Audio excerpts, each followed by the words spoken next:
Hello guys, welcome to my channel Nursing Era, your one-stop guide for easy nursing concept. Today's video is about a very important and common topic that is hernia का nursing care plan. अगर आप nursing student हैं या exam की preparation कर रहे हैं तो ये वीडियो आपके लिए है। वीडियो एंड तक देखिएगा सो दैट कि आपके जो भी कंसेप्ट हैं about the nursing care plan of hernia वो क्लियर हो जाएं।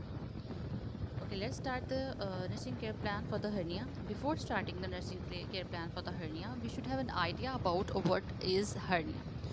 तो hernia क्या है? hernia एक ऐसी कंडीशन है जिसमें पेशेंट का एब्डोमेन या ग्रोइन एरिया में क्या होता है कि बल्ज या सूजन होती है, जिसकी वजह से क्या होता है, पेन फील होता है पेशेंट को, डिस्कम्फर्ट फील होता है एंड समटाइम्स सीरियस कॉम्प्लिकेशंस भी अराइज हो जाती हैं. Okay, now move towards the nursing care plan for hernia. As we see that there are 5 components of nursing care plan. First of all, hernia का nursing care plan बनाने से पहले हम लोग one by one एक एक component के बारे में पढ़ेंगे. असेसमेंट में हम क्या करते हैं कि पेशेंट का डाटा कलेक्ट करते हैं. किस सूरत में पेशेंट का डाटा कलेक्ट करते हैं? पेशेंट खुद आके हमें रिपोर्ट करता है, कंप्लेन करता है, ठीक है, वो होगा सब्जेक्टिव डाटा कलेक्ट करेंगे. और ऑब्जेक्टिव डाटा वो डाटा होता है जो कि नर्सेज या डॉक्टर खुद ऑब्जर्व करते हैं. We are physical examination, we are taking the vital signs और द लैब रिपोर्ट्स. और डायग्नोसिस में हम क्या करते हैं कि डायग्नोसिस में हम नंदा की नर्सिंग डायग्नोसिस यूज़ करते हैं, जिसमें क्या फार्मूला यूज़ करते हैं, P+E+S, problem plus aetiology plus sign and symptoms. Okay बच्चों, एंड प्लानिंग के अंदर हम क्या देखते हैं, शॉर्ट टर्म गोल्स देखते हैं, लॉन्ग टर्म गोल्स देखते हैं, ठीक है. और शॉर्ट टर्म गोल्स जो है हम लोग कितने टाइम में अचीव कर सकते हैं, जो कि आवर्स एंड जो है डेज लगते हैं शॉर्ट टर्म गोल्स अचीव करने में. लॉन्ग टर्म गोल्स वो गोल्स होते हैं जिनको हम अचीव करते हुए वीक्स या मंथ्स लग सकते हैं. उसके बाद इंटरवेंशंस देखेंगे. इंटरवेंशंस में हम 3 तरह के इंटरवेंशंस करेंगे. इंडिपेंडेंट इंटरवेंशन जो कि नर्सेज करेंगी, नर्सेज का वर्क होता है without taking any help from others. They do each and every work independently. Okay, and dependent होगा जो कि डॉक्टर्स की ऑर्डर के हिसाब से करेंगे. एंड कोलैबोरेटिव होगा जो कि टीम वर्क में होगा. एंड एवैल्यूएशन में हम क्या करेंगे, रिजल्ट्स को चेक करेंगे. Let's start. ओके, असेसमेंट के अंदर हम क्या देखेंगे, हर्निया की नर्सिंग केयर प्लान में असेसमेंट में हम सब्जेक्टिव डाटा के अंदर देखेंगे कि पेशेंट जो है वो क्या रिपोर्ट करेगा, क्या कंप्लेन करेगा. वो कहेगा I feel pain in the lower abdomen, कि मुझे लोअर एब्डोमेन में पेन फील हो रहा है, दर्द महसूस हो रहा है, जो कि वो आके किसको बताएगा, नर्स को या डॉक्टर को बताएगा. उसके बाद बच्चों क्या है कि इट हर्ट्स व्हेन आई कॉफ और लिफ्ट समथिंग, कि मुझे दर्द महसूस होता है, मुझे दिक्कत महसूस होती है व्हेन आई कॉफ, जब मैं खांसी करती हूँ या करता हूँ, या फिर मैं कोई भी चीज़ उठाता हूँ. क्योंकि हर्निया में क्या होता है कि बल्ज फॉर्मेशन हो रही होती है, तो जब भी हम हैवी लिफ्ट करते हैं, कोई भी हैवी ऑब्जेक्ट्स को लिफ्ट करते हैं, तो क्या होता है कि लोअर एब्डोमेन में डिस्कम्फर्ट फील होता है. ओके, तो ये तो था जो पेशेंट रिपोर्ट करेगा. आगे है क्या है कि ऑब्जेक्टिव डाटा में हम लोग खुद करेंगे. वी आर फिजिकल एग्जामिनेशन में नर्स क्या देखेगी कि बल्ज इन द एब्डोमिनल और द इंग्वाइनल एरिया की, एब्डोमिनल और इंग्वाइनल एरिया के अंदर जो है बल्ज की फॉर्मेशन हो रही होगी. ठीक है, फिजिकल असेसमेंट करने के बाद पता चलेगा. गार्डिंग बिहेवियर होगा उसका, ठीक है. पेन स्कोर जो होगा वो 7/10 होगा, जो कि सीवियर पेन की तरफ जा रहा होगा.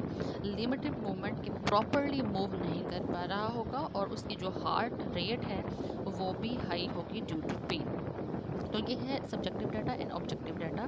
उसके बाद हम बच्चों देखते हैं डायग्नोसिस कैसे बनाएंगे. डायग्नोसिस में हम लोग फर्स्ट ऑफ ऑल जो है नंदा की नर्सिंग डायग्नोसिस, जैसे कि मैंने आपको पहले भी बताया है कि फार्मूला यूज़ होता है P+E+S, ठीक है. प्रॉब्लम जो वो होती है जो कि प्रियोरिटाइज प्रॉब्लम होती है. अब प्रियोरिटाइज प्रॉब्लम क्या है कि उसको लोअर एब्डोमिनल पेन हो रही है, सो हम ऐड कर सकते हैं एक्यूट पेन, ठीक है बच्चों. उसके बाद क्या है कि हम लोगों ने उसको रिलेट करना है. रिलेट के बाद हम लोग एटियोलॉजी ऐड करते हैं. अब एटियोलॉजी में क्या है कि कॉज ऐड करेंगे कि एक्यूट पेन किस वजह से है. एक्यूट पेन जो है वो एब्डोमिनल मस्कुलर स्ट्रेन की वजह से है या फिर हर्निएशन की वजह से है.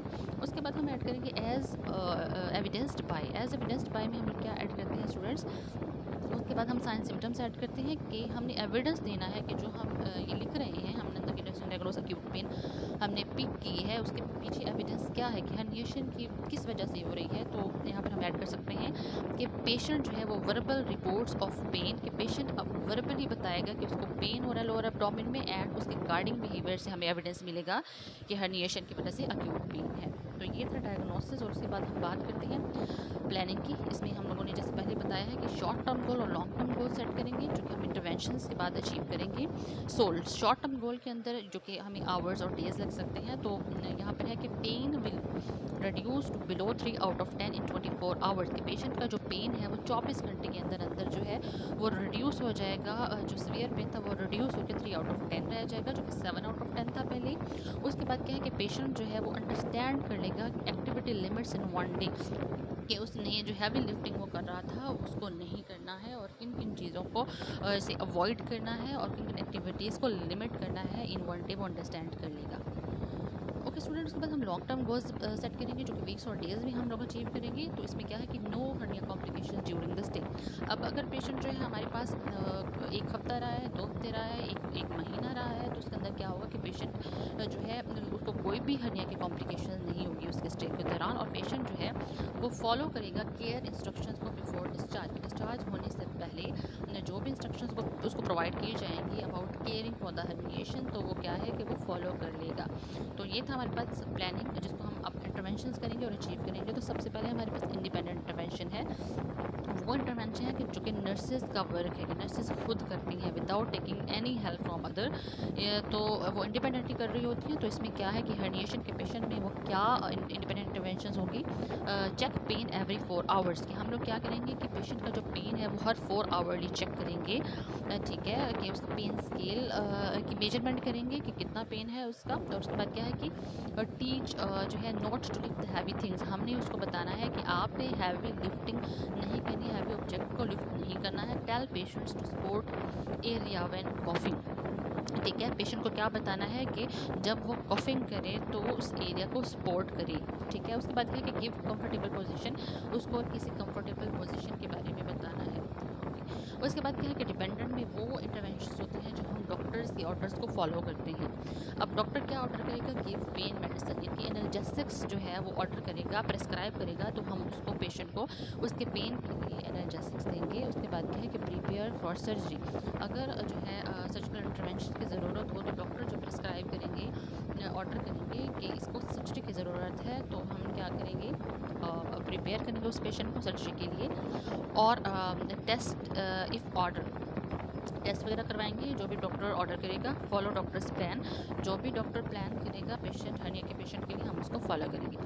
आगे है कोलैबोरेटिव इंटरवेंशंस, जो कि हम टीम वर्क में करते हैं with the help of the other, जो कि है डिपार्टमेंट्स की हेल्प से करते हैं। इधर वो फिजियोथेरापिस्ट हो सकते हैं, फिजिशियन हो सकते हैं, कंसल्टेंट्स हो सकते हैं, ठीक है, फार्मासिस्ट हो सकते हैं। तो हम लोग क्या है कोलैबोरेटिव इंटरवेंशन कैसे करेंगे, call physiotherapist for safe movement.